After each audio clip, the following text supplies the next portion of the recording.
Lokesh, I went through your statements on X or Twitter, as it was called at one point of time. उसमें आपने बहुत कुछ लिखा, लेकिन अब आपने क्यों लिखा? क्या आप ये पॉइंट पहले भी रेज किए थे? हाँ, मैंने बड़ा स्पष्ट उसमें ये मेंशन किया है कि ये सारी बातें मैं मुख्यमंत्री जी को बता चुका हूं। मैंने ये अब सरकार जाने के बाद नहीं कहा है।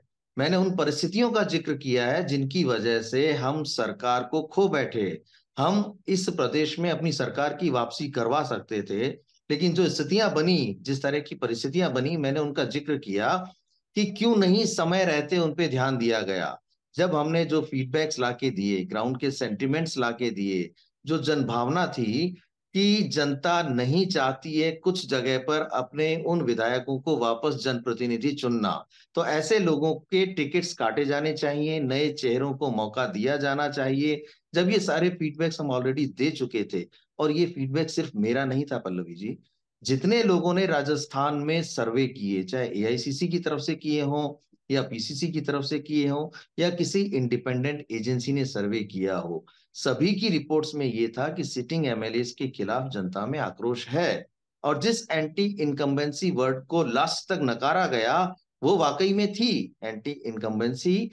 मुखिया के प्रति नहीं थी, अशोक गहलोत जी के प्रति नहीं थी, लेकिन वहां के जो स्थानीय विधायक हैं उनके प्रति एंटी इनकम्बेंसी थी। तो अगर हम ये टिकट काट देते, 30 से 40 जगह नए चेहरों को टिकट देते, तो निश्चित तौर पर हम अपनी सरकार की वापसी करवा पाते। देखिए, तो मैं आपको आप जब एग्जांपल उनको देना ये बात चाहता बोलते थे, जब आप ये बात हूँ। उनको बोलते थे, तो वो उनका रिएक्शन क्या होता था? वो इस बात को स्वीकार करते थे कि हाँ, तुम्हारी बात ठीक है। लगभग मैं तो उन्हें कहता था 40 से 50 टिकट हमें काटने चाहिए और नए लोगों को अवसर देना चाहिए, तो इस बात के साथ वो एग्री करते थे। कभी डिसएग्री नहीं किया, उन्होंने कहा कि हाँ, बात ठीक है और हमें फिर चेंज क्या करने हुआ? चाहिए। फिर अब क्यों नहीं हुआ? ये तो वही बता पाएंगे कि क्या ऐसी मजबूरियां रही, क्यों उन लोगों के टिकट नहीं काटे गए जिनके खिलाफ ऐसा माहौल था। आपको क्या लगता है, क्या कारण था कि वो नहीं बदल पाए? शांति धारीवाल उनको करीबी माने जाते हैं, लोकेश, और बहुत ऐसे नाम है। ऐसा क्या दबाव था उनके ऊपर कि वो नहीं बदल पाए? आफ्टर वो दबाव मुख्यमंत्री थे ना। दबाव कोई नहीं था भाई। आला कमान ने तो उन्हें फ्री हैंड दिया हुआ था, जिनको चाहा बिल्कुल। उनको उन्होंने टिकट दिलवाया। तो वो उनकी हठ धर्मिता या जिद ही थी जिसकी वजह से उन सभी लोगों को टिकट दिया गया, जिनमें से काफी लोग चुनाव हार रहे थे। तो ये एक बड़ा कारण रहा जिसकी वजह से हम अपनी सरकार की वापसी नहीं करवा पाए। लोकेश, अक्सर सचिन पायलट के करीबी ये आरोप लगाते हैं कि उनके फोन को टैप किया जाता था, उनके कॉन्वर्सेशन को ट्रैक किया जाता था, उनके मूवमेंट को ट्रैक किया जाता था। क्या आपको लगता है ये बात सही है कुछ हद तक? देखिए, इस बात की मुझे उतनी जानकारी नहीं है, लेकिन जो आपने सुना है या जो लोग बात करते हैं कि इस तरीके से जो कहते हैं कि कहीं ना कहीं सारी चीजों पे ध्यान तो रखा ही जाता था, मॉनिटरिंग की जाती थी कि क्या हो रहा है, कौन कहाँ जा रहा है, किससे मिल रहा है, उन सब चीजों पे तो ध्यान रखा ही जाता था। मैंने आपको पूरी लगता है निष्ठा सचिन से। पायलट को अगर चेहरा बनाते तो शायद कुछ चेंजेस होते, या रिजल्ट कुछ और होता?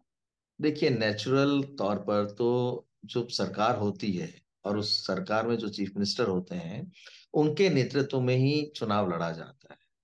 तो चेहरा बनाने वाली जैसी कोई बात नहीं थी, लेकिन सामूहिक रूप से इस सारी चीज को बहुत पहले से खत्म करके एक साथ आके जो भी डिफरेंसेस थे उन सबको क्लियर करके चुनाव लड़ा जाता। और जो भी सजेशंस दिए गए थे, जो फीडबैक आए थे, जो हमारी रिपोर्ट्स थी, जो अलग अलग एजेंसीज की रिपोर्ट्स थी, उन सभी को भी समय पर माना जाता।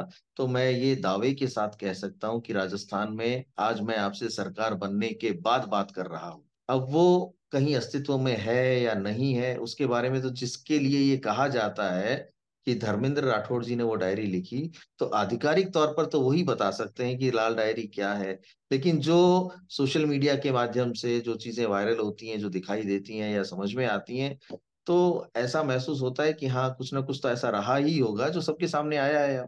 और उससे भी हम्म। कई चीजें, कई खुलासे हुए। उसमें एक जगह ये भी आया था कि भाई उनके पुत्र ने ये कहा कि अगर चुनाव हारे तो उसके जिम्मेदार स्वयं मुख्यमंत्री जी होंगे, क्योंकि जब सरकार आ जाती है तो वो अधिकारियों से घिर जाते हैं, और पॉलिटिकल व्यक्ति जो उन्हें सजेशन देना चाहता है या अपनी भावना उन तक पहुंचाना चाहता है, वो उन तक पहुंच ही नहीं पाता है।